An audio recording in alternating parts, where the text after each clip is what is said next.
यहाँ खड़े होकर अगर मंच में बोल रहा हूँ, क्यों बोल रहा हूँ पता है?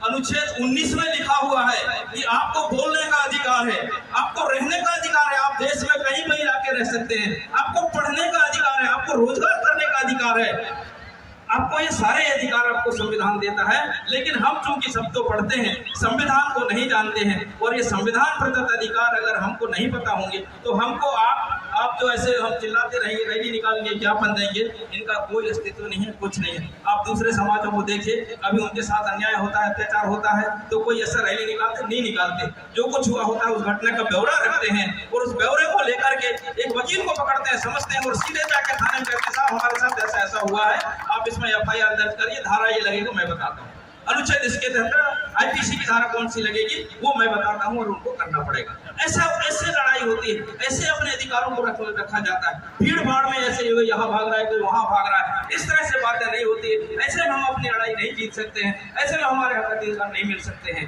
इसीलिए मैं कहता हूँ कि ज्ञापन प्रथा को बंद कीजिए, अपने हक अधिकार को लड़ाई लड़ने के लिए, अपने को जानने के लिए संविधान का अध्ययन कीजिए। संविधान पढ़ने पढ़ाने से आपको कोई नहीं रोक सकता है, आप उसको पढ़ेंगे, खुद विद्वान बन जाएंगे, खुद जानकार बन जाएंगे, अपनी बात को खुद रख पाएंगे, किसी साथ की जरूरत नहीं पड़ेगी।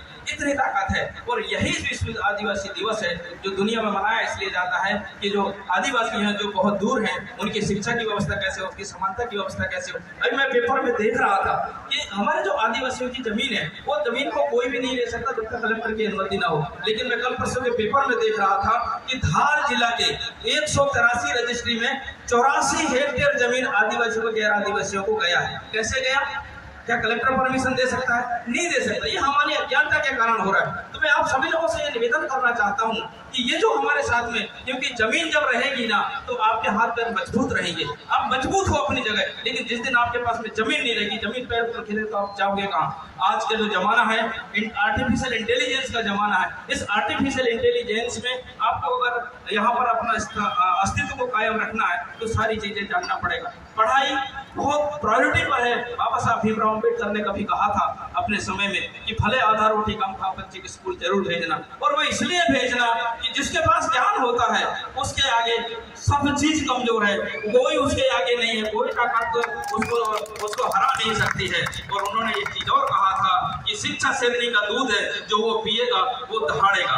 तो जो पीता है वो दहाड़ता है और फिर गलत नहीं दहाड़ता है, वो अपने हक और अधिकार की बात करता है। तो इसलिए मेरा आप सभी लोगों से निवेदन है कि आप लोग शिक्षित बनिए, बच्चों को पढ़ाइए, अपने जो जमीन है उसको कभी मत बेचिए। और जो जिस तरह से हम आज ये धामलोद में आगे और यहाँ इस तरह से हम बात कर रहे हैं, तो क्यों आए एक बार सोच के देखिए, क्यों आए? इसलिए कि जो धामलोद जगह है, धामलोद नगर है, यहाँ सभ्य लोग रहते हैं, शिक्षित लोग रहते हैं, जानकार लोग रहते हैं। काश हम जानकार हो जाए तो यही भीड़ हमारे गांव तक, पंधानिया तक भी जा सकता है, यहाँ से कुंडा तक भी जा सकता है, यहाँ से चंदावड़ तक भी जा सकता है। क्या ये भीड़ चंदावड़ में नहीं हो सकती?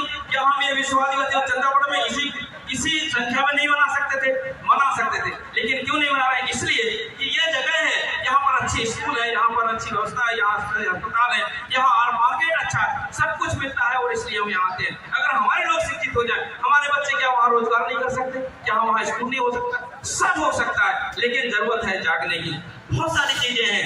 आज नशा में हम लोग इतने बर्बाद हो गए हैं। सबसे बड़ी बात, आज मैं देख रहा था, इसमें मेरे पास एक पेपर है, किसी ने कुछ दिया है, ये पिछले 1 साल के दौरान लगभग 8000 स्कूल बंद होने के कगार पर हैं। और